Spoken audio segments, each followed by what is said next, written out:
Power chords are the quickest way to start making some music on the guitar, and it doesn't matter if you're playing acoustic or electric guitar, they're used a lot in both. Oftentimes power chords get associated with electric guitar, but I use them all the time on acoustic too, so it's really important to learn. In this video, what we're going to do is learn 2 basic shapes for your power chords and work on moving them up and down the fretboard in preparation for your first song coming up. So be really excited, first chords and your first song is coming up too.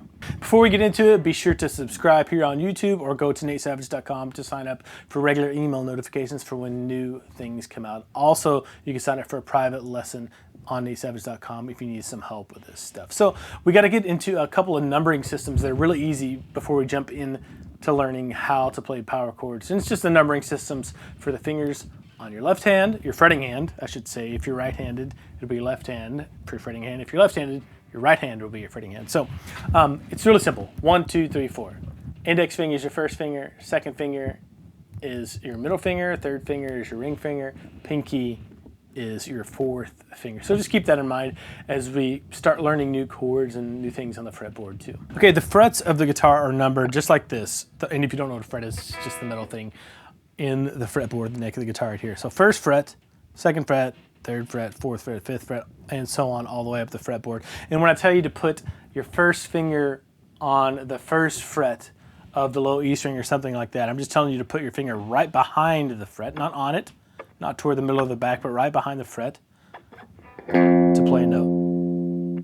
And you'll get faster at counting up, okay, fifth fret, it's the one with the second marker on it, right? The second fretboard marker. Or the seventh fret is the one with the third one with the fretboard marker. And you'll get a lot faster at being able to go right to whichever fret I'm calling out. So what is a power chord? A power chord is a simple 2-note chord that's made up of the root of the chord and a note that's a fifth away from that root note. Don't worry about the music theory of this right now. For right now, just realize that a power chord is a simple 2-note chord. One of the notes is a root, and then there's another note that's a fifth of the way.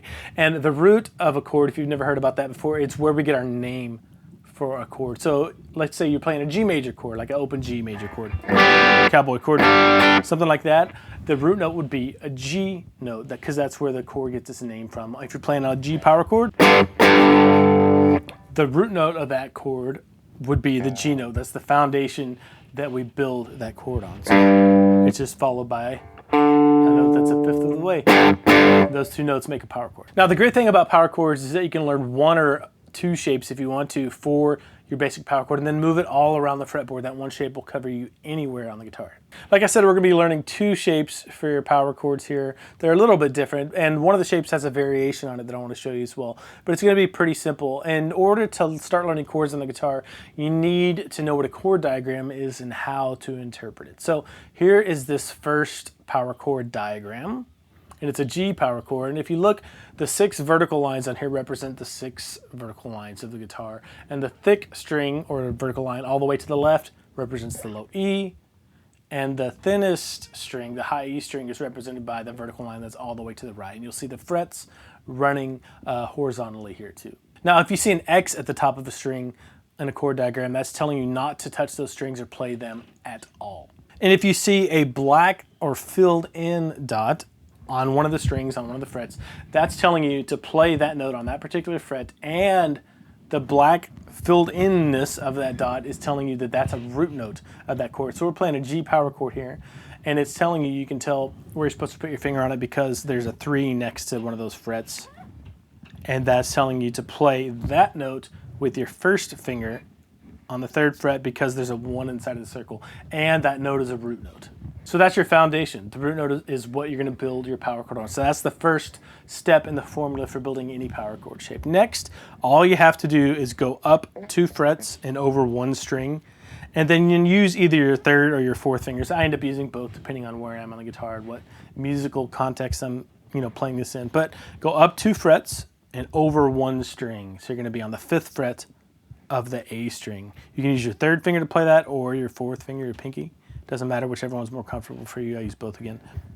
Once you have that on, all you have to do is play both of those strings, strum through them. Just those 2 strings though. You either want to keep the other 4 strings quiet by letting your fingers kind of hang over and mute them with your fretting hand, or you just want to be really careful with your aim. You're going to have to actually look back and work on your aim with your strumming hand. And you might want to use these fingers to mute the higher strings too, but just playing through just those 2 strings is really important.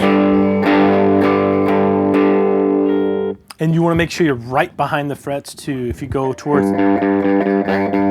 back of the frets, you can introduce some buzzing, and that's the last thing you want. So, but the idea for this lesson is to just get to where you can slap a power chord on, strum it, and start making some music. The faster you can do that, the faster you can start moving these shapes around the fretboard and making some actual music and playing some songs. So how I would do this, and we'll get into this more when we learn some open chords, is to get that chord on there, strum it, and then take it off. And what you're doing is programming your hand to be able to go exactly to that location. And just make sure you visualize and think about this note you're playing with your index finger as the root note. That's a G note. We'll get into the names of the frets later on a little bit more. But for now, just concentrate on getting the shape on, right behind the fret, 3rd finger right behind the 5th fret of the A string, and don't kink your wrist too far this way or too far this way. If you kink it too far this way, it's going to be impossible to get those chords to sound clean, or those strings to sound clean. If you do it too far this way, kink it too far that way, it's going to hurt right here after a while. So go for a nice neutral position like you're holding an apple or a baseball or something. Bring your hand up to the guitar, and then put that power chord down, look back, and make sure you're only hitting those 2 strings. And again, this is important for both acoustic and electric. So this is going to be a practice point for you. Just put that power chord on and make sure to hit just those 2 strings.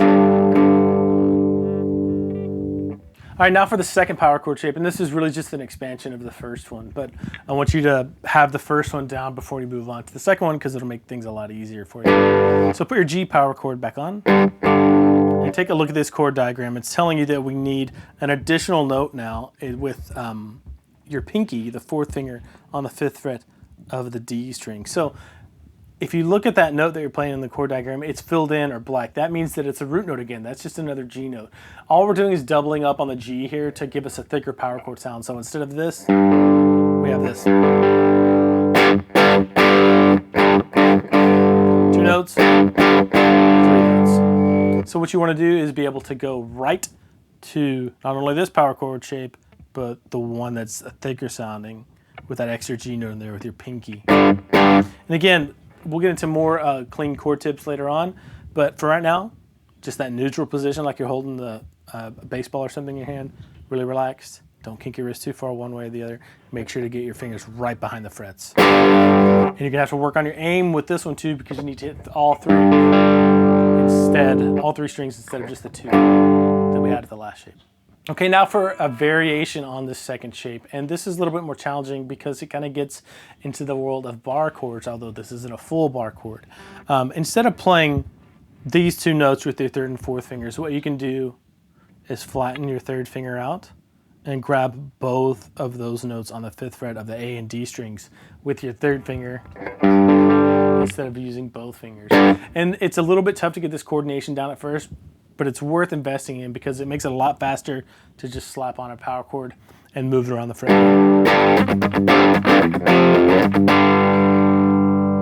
So take a little while. It's going to take some time for you to build up the strength in there in that 3rd finger to where you can kind of collapse your finger down like that and get right behind the fret for both strings. And my fingers are pretty flat here. Look at my index finger. It's really flat. It's even muting some of these higher strings that I'm not playing. And my hand over here is muting the strings that I'm not playing too, just in case my aim is a little off and I accidentally hit them. Okay, the goal of this video is for you to get those 2 power chord shapes down to where you don't have to think about them much. You can just put them on the fretboard. But another thing, like a secondary goal, level 2 for this video, is to just get to where you can move them around the fretboard. And we'll talk more about this as we progress and develop our ability to play power chords. But all you have to do to move any power chord around, let's start with just the basic 2-note shape, is think about your root note and then move that root note to a new location. Let's go to the 5th fret. And then keep that same formula in mind relative to where you're starting. So if you start on the 5th fret, go up 2 frets and over 1 string, that exact same shape is there for you for that power chord. And all we did, we'll get into this more later with the names and the notes in the low E string. We moved from a G power chord with our root note on the 3rd fret to an A power chord with our root note on the 5th fret. But for now, all we're worrying about is getting the coordination and the ability to go and move that power chord around, not only with that shape, but with the 3-note shape too, and then with the variation on the 3-note shape as well. That's it for this lesson. Don't worry about the note names on the low E string for now. We'll get into that more in the next video. For now, just concentrate on these power chord shapes. Here are your assignments for this lesson. Number 1, study and understand how to read a chord diagram. Number 2, understand what a power chord is. Number 3, be able to play the first power chord shape. Number 4, be able to play the second power chord shape. 5, be able to play the variation on the second power chord shape. And number 6, move that power chord from a G location with your root on the 3rd fret to A power chord with your root location on the 5th fret.